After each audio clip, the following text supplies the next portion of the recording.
So the only thing better than having all of you here tonight is the fact that I was able to make it here tonight.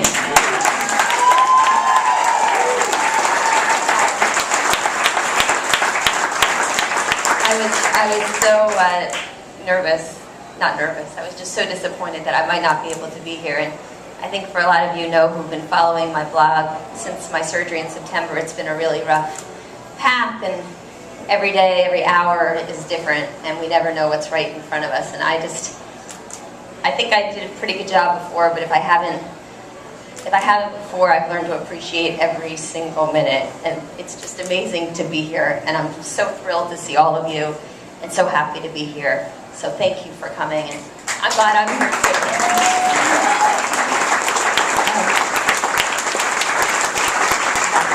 There are just a few things that I wanted to say. I think last year at the event in January, I gave the sober news that I had found out 2 days prior that my cancer had come back for the 5th time, and I vowed at CycleforSurvival2011 that I was going to wear my Gen 5 Cancer Zero shirt, and unfortunately that number has kind of gotten thrown out. We've lost a little bit of track of how many rounds I've been on. I think it's probably more like Gen 7 or 8 now, if you can call it a win. Dave and I joke that it's kind of like Gen 7 Cancer 6 3/4, but I'm still winning. But I think this year what I've seen more than anything is I've always known that this initiative is so important, that the money we raise is so critical, but in a very, very personal way I've seen this year, and in a way that I never really hoped to.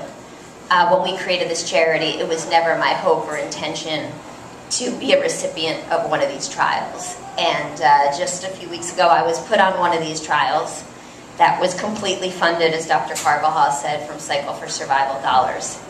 And we don't know if it works yet, we're going to find out, but if it does or doesn't, I think that's the moot point. The point is that there was something for me to try, and that my doctor didn't have to say there's nothing else. There was something for him to share with me. And I represent millions of people, not just here, because there are a lot of patients here tonight, but all of us who suffer from these rare cancers. So even now more than ever, I am aware of how valuable and critical this money is. So thank you for doing what you do. The other thing is I am convinced more than ever that there is no charity in the world that is run operationally better than this one. And I was having a conversation with my doctor a few weeks ago, and we were talking about, I think we shared a little bit in the video, that Cycle for Survival has been able to kind of condense the grant-making process, and money has gone into research a lot quicker. And he was sharing with me that, you know, these men that we're working with and women who are the doctors at Sloan Kettering are fantastic researchers.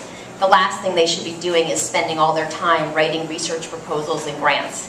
That's not their forte, that's not where they should be spending their time, and they would be spending months and months asking for $25,000 here, $25,000 there, and research that showed so much promise was taking 2-3 years longer to just get going.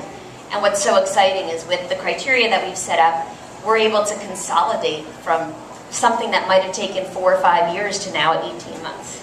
And for someone who realizes the power and the value of every day, that is a huge, huge accomplishment, and I don't think any other charity can say that. So when you talk to people about why you're doing this, 100% of the money goes to research, and it's consolidating that process, so we're getting cures to people much more quickly than most research foundations. So I think that is fantastic and really great.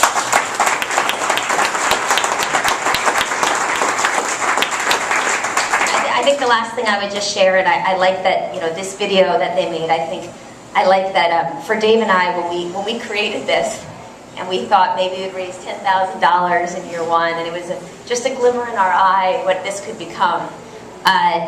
It was very important for us to make this a legacy down the road. And that, you know, I think I shared with you all, you know, it's great that the idea started with me, but I don't want to own it. I want everyone else to own it, because the only way that something can be successful and sustainable is if something keeps going. And I think this year more than ever, especially in the last few months, where I've been dealing with what I've been dealing with, and I haven't been able to spend as much time on my baby as I'd love to, I feel so good about the partners that we have. And I can't say enough about Katie and the team. and how I love working with them, but they have it all taken care of. And I'd like to say that I'm needed, but most of the time, Katie's got it all under control, and it makes my life so much easier to know that that's happening. And Equinox, every year, they're coming up with more ideas and bringing more to the table, and the fact that we're finally going to the West Coast this year, and you know, the world is our oyster. I just think that we have so much potential, and all of you and what you're doing makes me sleep better at night, knowing that if I don't have the energy, I know that I have all these advocates who are continuing to keep the dream alive. So thank you so much for what you do, and let's make this year huge.